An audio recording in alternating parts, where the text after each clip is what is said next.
grateful to have this opportunity to speak to this very important topic that would help us identify pathways that would get us to achieve the SDGs. And my argument is that we are going to have to do this through a purposeful approach. Why do I say this? I say this because in my background, I have worked in a constitutional reform space. And even the fact that historically we have had to deal with the issue of exclusion of women, we know that we have had a lot of legal frameworks, both at the international level and the local level, trying to ensure that women are included in governance and that the leadership that is provided by women has a voice to actually help us move forward. However, at this juncture, you can see that the topic that I have to deal with is still talking about unlocking women leadership, which means that there's a sense in which we haven't quite gotten to where we need to, despite the CEDAW, despite the Maputo Protocol, despite national legislation that have actively provided for the inclusion of women. So I worked in that sector, in the constitutional reform sector, and in my opinion, despite the myriad legal frameworks that seek to include women, I find that the space that provides for that, that most implementation of the governance reforms is rigidly grounded in law. And that through the enactment and interpretation of the law and enforcement of the law, we have moved forward, but we haven't quite gotten to where we want. Yet, we have to ensure that the SDG goals are achieved. So how do we go about this at this point, critical point, where we want to move to the next level of the implementation of the SDGs?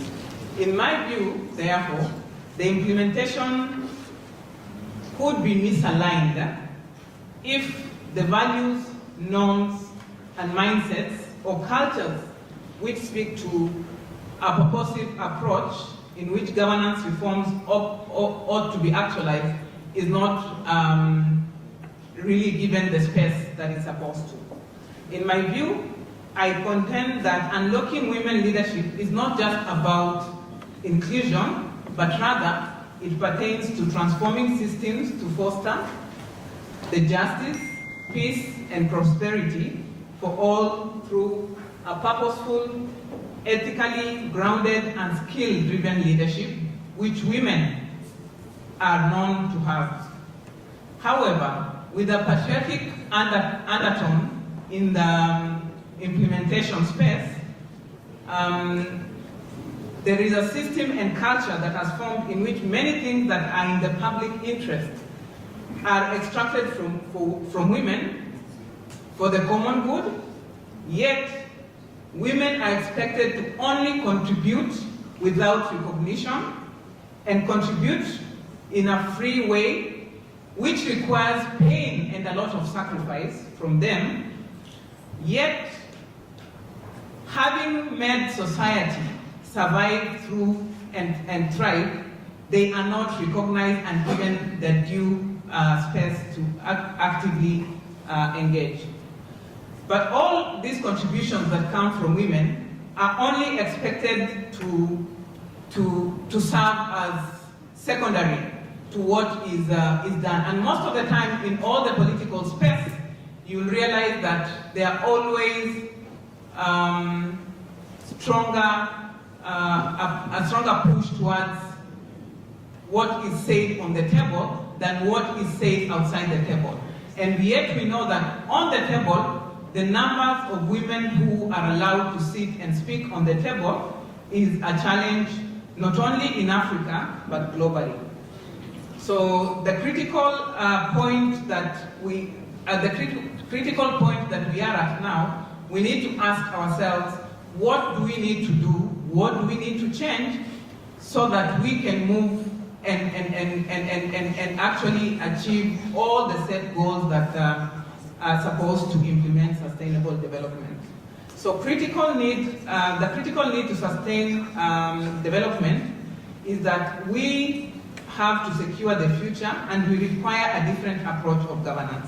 And that is why I speak to purposeful leadership, which brings out the aspect of ethical values, which have to be lived through the know-how and inclusion of everyone in the community. And in that sense, I speak to the inclusion of women. This discussion has to be sustained by the conception of unlocking women leadership to implement the Pact of the future. We can do this by questioning the patriarchal entrenchment in governance, which for the most part has repugnant values that have for a long time underprivileged and excluded women. These values do not speak to equality, justice, and fairness, among other issues. So that we are at a point where SDG number 5 on equality has had a challenge of realization. When we speak to issues of human dignity, we realize that human dignity has no gender. It's neither male, neither is it female. Thus, we have to deconstruct the challenges that have demeaned a section of humanity if we are to move forward. In Africa, where I come from, we speak to Ubuntu values. Where we speak of Ubuntu values in governance, we do not speak of male and female. The values espouse human equal treatment, collective values, value-driven governance, espousing the belief that I am because we are. In this sense, we have no option than to make sure that we include every segment of the society. Now, when we include every segment of the society, there are critical questions that are very simple that we need to ask ourselves, especially in this time where we have to be held accountable for what we do in terms of moving forward with the SDG goals. Why do we talk about the inclusion of women? Why women? The next other question we need to ask ourselves is, how do we bring women on board so that it's not only tokenistic, but it is a meaningful inclusion of women on the table so that we can be able to achieve that which they bring onto the table. So what is the agenda for the women on the table, especially as we talk about the Pact for the Future? As I speak about this as a feminist, I look at the legal and feminist approach, and which I concur can be at odds. And if we have seen through we have seen through the political participation of women in Africa, where we have elaborate laws on women participation. Especially in my country, we have a 2/3 gender rule, which is actually anchored in the Constitution. And the rules have been implemented, but we have not yet provided the much needed space for women to meaningfully engage. In a sense, women are still excluded from leadership. So my question is, where we look for purposeful engagement, which needs to be validated, which need to be meaningful, and an engagement that can actually respond to the context on the ground, so that we are asking ourselves, when we speak about women and inclusion in governance, what exactly are we talking to? And this, for me, really speaks to so many other aspects that we need to purposefully consider. For example, in Africa, we have seen women attempt to go for the highest position of presidency, and yet there are so many obstacles that they have to contend with, not only at the local leadership, but even at the national leadership, and they rarely make it. However, we have seen one of very important politics play out in Africa, and that is in Tanzania, where we have ended up with female president. And the question is, how then was this achieved? And if you look at it, it more borders on how purposeful that initiative that brought her onto that space was than the legal framework. Because had she not been the deputy, the vice president, she would never have gotten to that position. So if we have to use the purposive approach, then we have to make decisions and act in a manner that is actually going to facilitate women to be able to get onto that leadership position that would allow them to go ahead and do what they need to do. Right now, we can see the other side of that coin, where we have Kamala trying to run for the presidency. She has proved herself right from when she was Attorney General, Senator, and then Vice President. And now she's out there and she has to defend her cause. She believes in the cause and she's out there and she feels like there's enough legal framework and the support that she needs to go for it. This is happening on this part of the world.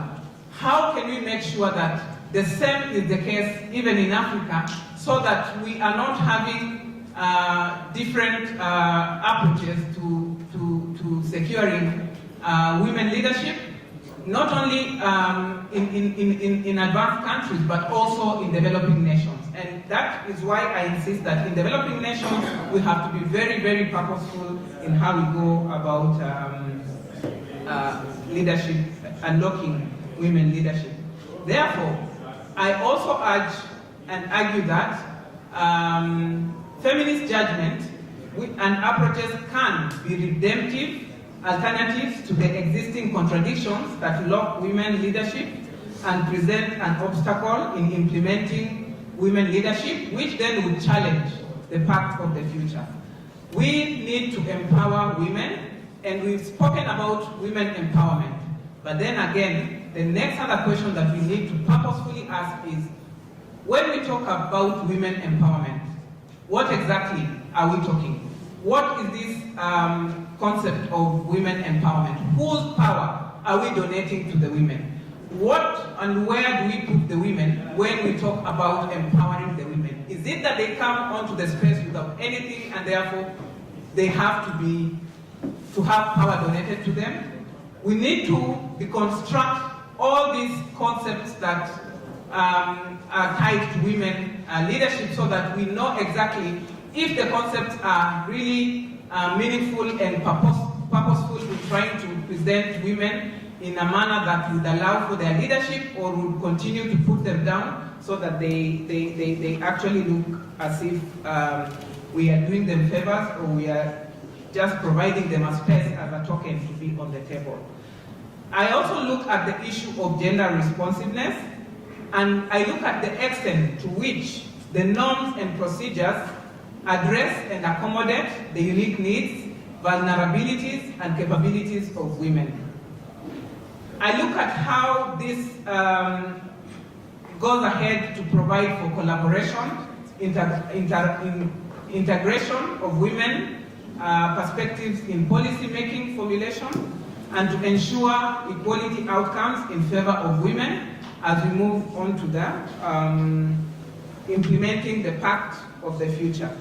Gender equality, therefore, and female empowerment are core development objectives, and which are fundamental for the realization of women's rights, which rights are key to the effective, sustainable development outcomes that we are looking forward to delivering as we work on the Pact for the future.